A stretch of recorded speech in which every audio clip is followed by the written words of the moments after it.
surprised you didn't go to CPAC this year, Brian. They did invite me, as they always do. But your speaking fee was too high? Speaking fee was a little too high for them. They spend it all on Vivek Ramaswamy. I'm Tommy Vietor. I'm Brian Tyler Cohen. And today we're going to be drafting the craziest moments at CPAC. This episode of Liberal Tears is brought to you by ZBiotics, the pre-alcohol probiotic.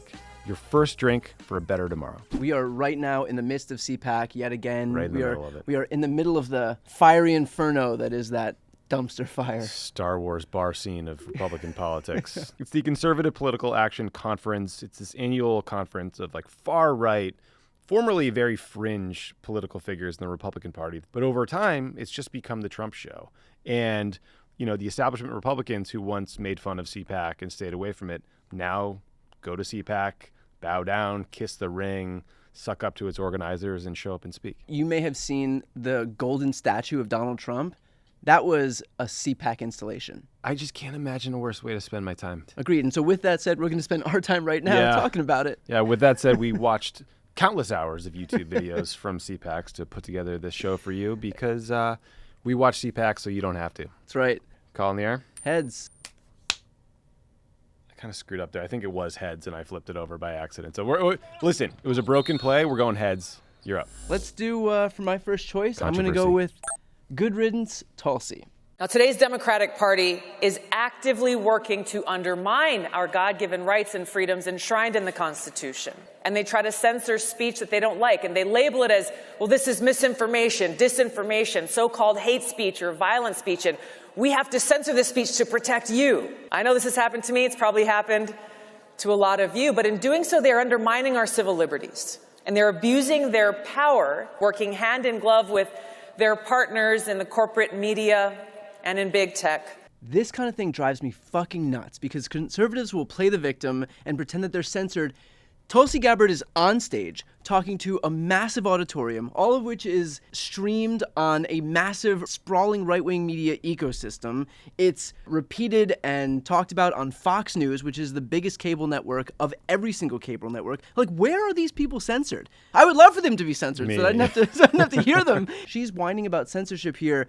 Republicans are passing don't say gay laws across the country. They say that you can't read certain books. If you say that January 6th wasn't an insurrection, you will be excommunicated from that party. If you say an ill word of Trump, you will be excommunicated from that party. So you've got about as much freedom to speak your mind in the GOP as you had in the Soviet Union. I gotta say, the white suit looked great, though. I think we can get a sponsor out there who might be interested in dressing Tommy for the next episode. Hey, Indochino. Call me. Call your boy. For my first pick, Brian, I am going to go with Roger Stone dancing to MAGA rap. Oh, yeah, oh, no, we can't go out like that. Trump 2021, yeah, he running it back. I just got a call from General Flynn, he told me that's facts. Them and Rants, go and tell me how you feel about that. Who won Trump won? Who won Trump won? Watermark the baddest 45, the chosen one. Have you seen the documentary about the Talking Heads, Stop Making Sense? No. When he's wearing the giant suit and he's kind of popping around in it. We'll cut to a clip because it is uncanny. But this is Roger Stone, a fringe political figure. I think he's a Nixon tattoo on his back. He was seen as someone who had been excommunicated from the Republican Party. Then he became a Trump guy, and now he's fully back in. And now he's dancing with some weird If there was rapper. any worry that the Democrats might be losing Gen Z, I feel like all you have to do is play that one clip, and then we're good.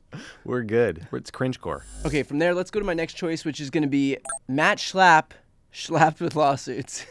CNN has obtained new information and text messages that appear to back up the sexual assault claims made last week by a male Republican strategist against a powerful and influential conservative. Matt Schlapp has denied the accusation. The strategist says that in the weeks before the election, Schlapp groped and fondled his groin during a car ride back from two area bars in Atlanta.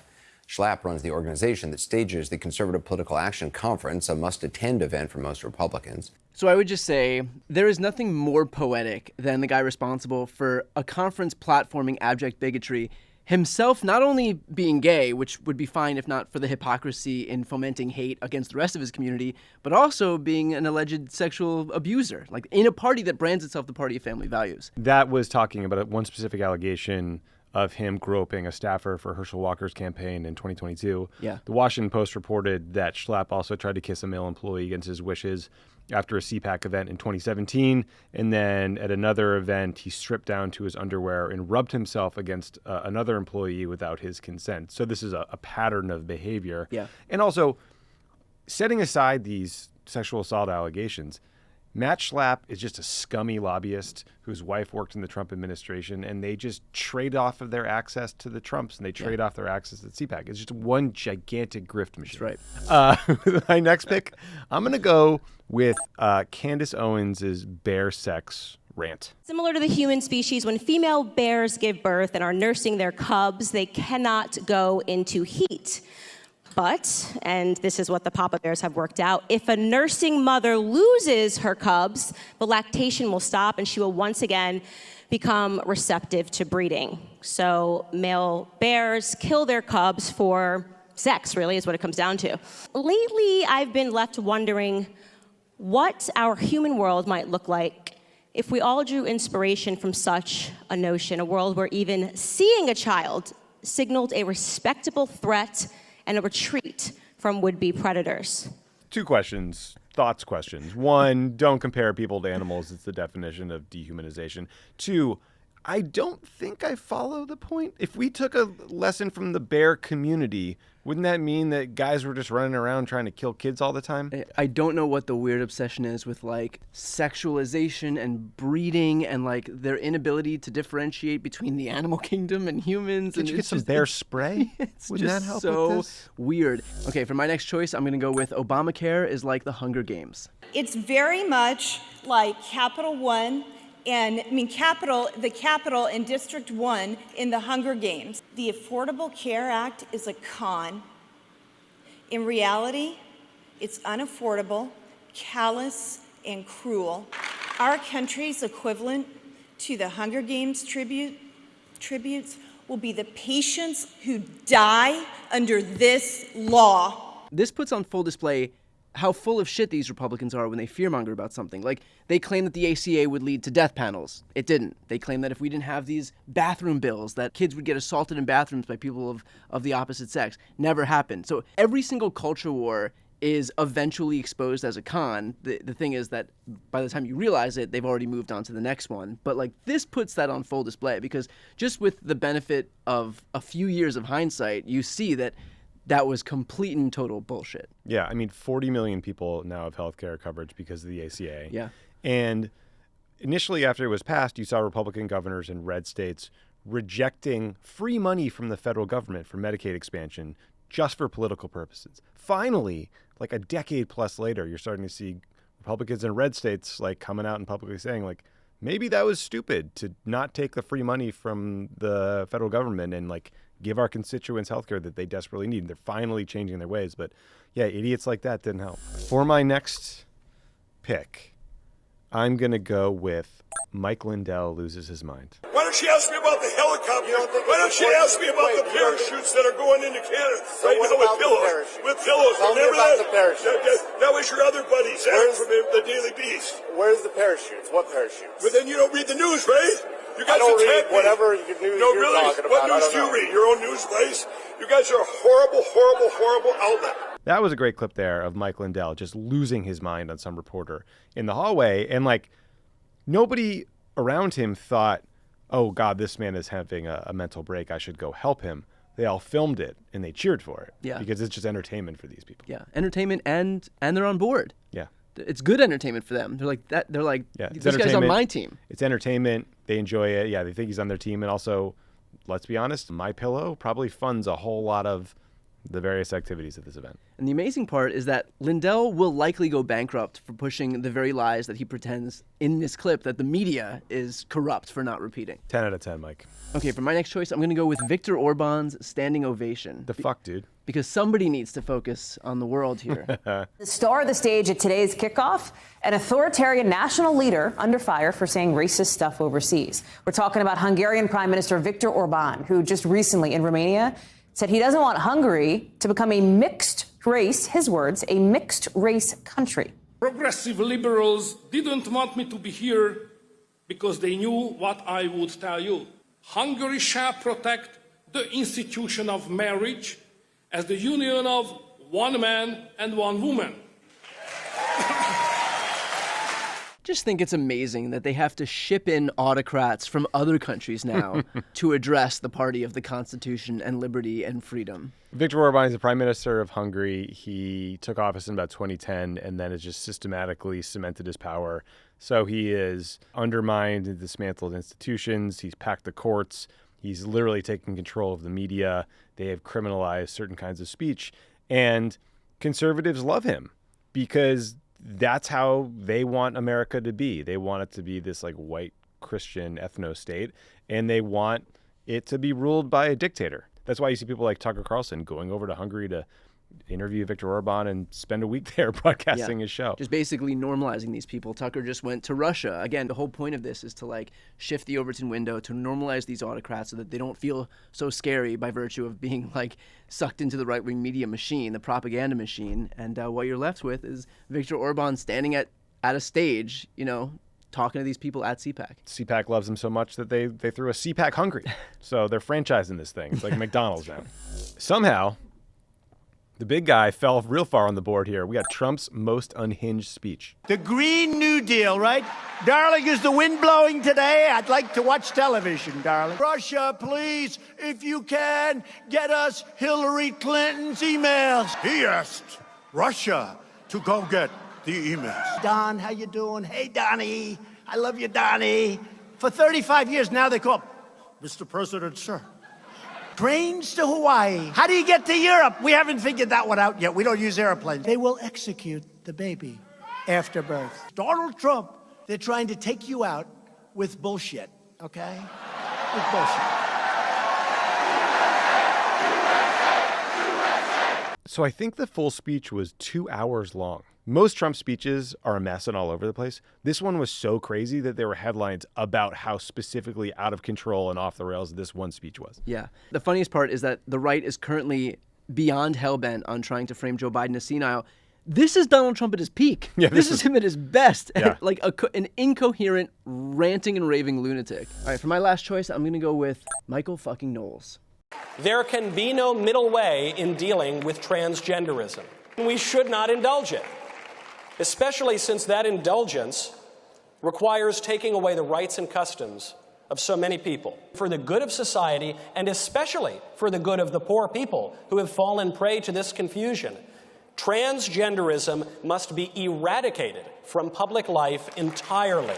Yeah, this guy sucks. You know, these evangelicals, these far-right Republicans, they profess to lead with their values, but their values are apparently so fragile that the mere existence of someone else who isn't like them is apparently so triggering for them that they have to go on stage and like call for the elimination of that people. Like, it's insane. I actually had the misfortune of debating Michael a couple of times on Fox. I think we can throw to a couple clips here. Here's the thing. Whether we're talking about abortion or gay marriage, you know, these are people's lives that you're messing with right now, all because you think that your religious beliefs are licensed to dictate how other people live. And what's craziest for me is how you guys shove this idea of limited government down everybody's throats, and yet the people constantly stripping others of their rights are Republicans. If you don't want an abortion, don't get an abortion. If you don't want a gay marriage, don't get gay married. If you don't want to read certain books from libraries, don't read those books from libraries. If you don't want to identify differently, then don't. But why should nobody get these things? You know, with all of these things, if you don't want to commit a murder, don't commit a murder. Hold on, Michael, let me just finish my point. With all of these things, you lose nothing. All that happens is that other people enjoy equal rights, and yet conservatives' beliefs are apparently so goddamn fragile that the mere existence of people who are different from them is somehow a threat to you. So yeah, that's just a small sampling of what it was like to sit with Michael Knowles. For my final pick, it could have been a number one if we're being honest. It's Don Jr. goes Willy Wonka. All right, so a little surprise for all of you. Check under your seats. If there happens to be a gold chocolate bar underneath there, that's a VIP. Oh, I'm not joking. That's a VIP ticket to my father's reception tomorrow at CPAC. So who's got gold bars? There's one. Another. You're a lucky man, sir. First of all, not a bad idea. I mean, it worked for Oprah. He's like, I think you guys will have an awesome time. Let me know. I would love to spend some time with my dad. He's searching under his own chair for a little. He's like, please. Oh, Eric again. They're also like, these people claim that Oprah is part of the deep state cabal eating children, but also I'm so desperate to be like Oprah that I'm going to do exactly the shtick that she does. And she's like, you've got a chocolate bar. You've got a chocolate bar. Yeah. Stealer shtick, burner book club books. Yeah. Hey, it's Tommy again. I want to tell you guys about the game-changing product I use anytime I go out and have a drink or two. It's called ZBiotics. ZBiotics is a pre-alcohol probiotic drink, and it's the world's first genetically engineered probiotic. It was invented by PhD scientists, bona fide nerds, to tackle rough mornings after drinking. Here's how it works. When you drink, alcohol gets converted into a toxic byproduct in your gut. It's this byproduct, not dehydration, that's to blame for your rough next day. ZBiotics produces an enzyme to break this byproduct down. Just remember to make ZBiotics your first drink of the night, drink responsibly, and you'll feel your best tomorrow. As you guys know, it's an election year, and we here at Crooked Media HQ are pulling some more late nights to make sure we have that sweet, sweet political content for you. But sometimes, look, we get stressed out too. You got to take the edge off. You have a drink or two, maybe three. But I always make sure to have ZBiotics as my first drink of the night to make sure that I feel my best the next day. Go to zbiotics.com/rank to get 15% off your first order when you use the code RANK at checkout. ZBiotics is backed with 100% money-back guarantee, so if you're unsatisfied for any reason, they'll refund your money, no questions asked. Thank you, ZBiotics, for sponsoring this video. Okay, so that's our draft. You won the toss, Brian. So you're up first. Let's hear your recap. Let's do it. First of all, with Tulsi Gabbard putting the whole game on display here, whining about censorship on a massive stage. If you can tell me how these people are censored, I love to hear it. And that's, of course, to say nothing of the fact that when Tulsi whines about the Democrats not having freedom, she's out there representing a party where Republicans are passing don't say gay laws, where Republicans are banning books. And of course, if you say an ill word of Donald Trump, you are excommunicated from the party. So spare me on the freedom talk. Then, of course, you have Viktor Orbán showing up, because now they're shipping in autocrats from other countries because apparently there's not enough autocrats that they've found in this one. You've got Matt Schlapp, who's in charge of the whole thing, being exposed for being a bigot and a hypocrite and an alleged sexual abuser. Then you've got this woman up on that stage calling Obamacare like the Hunger Games. Gives the whole culture war game away because they'll fearmonger about something like the ACA and claim that it'll be responsible for deaths when in reality it's responsible for more than 40 million Americans having access to health care. And so it just shows that whatever they're fearmongering about today at CPAC is going to be exposed for the bullshit that it is down the line. And then, of course, you have Michael Knowles, who fucking sucks. Tommy? Here is why my list should win. You've got Roger Stone dancing to MAGA rap. Just a pure, raw sex appeal basis only. That should win it for me. Then you've got Candace Owens telling what I think is the most confusing Aesop fable in history. The one about the bears and the... Who's sleeping with who here? I don't really know. Yeah, Mike Lindell acting out in a way that is just clearly a cry for help, but instead he is surrounded by people with cell phone cameras filming, which tells you everything you need to know about CPAC. You have Trump doing this 2-hour, free association jazz speech, like Muammar Gaddafi in his prime at the UN, and then Don Jr. ripping off Oprah, hoping Daddy will say the 2 words he wants to hear. Love you. 2 words. I guess 3. I love you. Hell of a draft, Brian. What did we do last week? I don't even remember. Oh, the worst senators. I think I pulled it out by just a smidge, right? And that's only because Tommy won the coin toss, chose Mitch McConnell first. That's true. And it was pretty much downhill from there. So, Brian, it's 2024. It's a new year and it's election year. We got a lot to do here. We got a lot of work to do. And it's all hands on deck.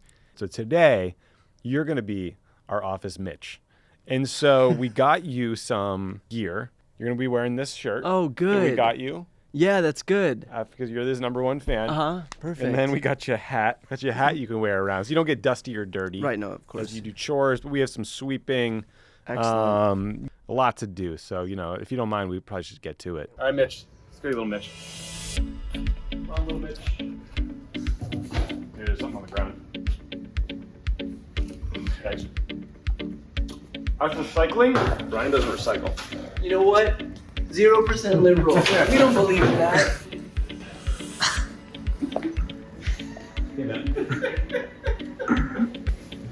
Hey, Mitch. Hey, Mitch.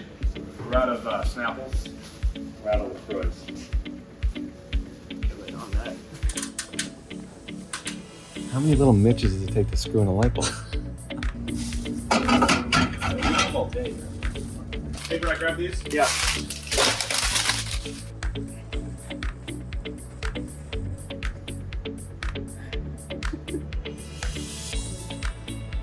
Little Mitch put it in a recycler.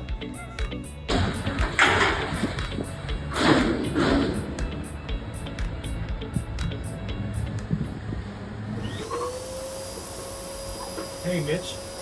Can you lock up when you're done? Thanks, buddy. Well, we finally got a hard day's work out of you. Well, look, I don't want to be a whiny little Mitch here, but that sucked. Yeah, that did. It didn't suck for me that much. Listen, if you like the show, please subscribe. Subscribe to Brian's page, his podcast, everything he does. Yeah. It's all gold. But most importantly, make sure that you comment and let us know who you think won, and go ahead and vote on the community tab so that I can punish Tommy next time, so that I don't have to clean anything else ever again. And talk shit in the comments to drive up our engagement. Right? See you next time. That's the thing.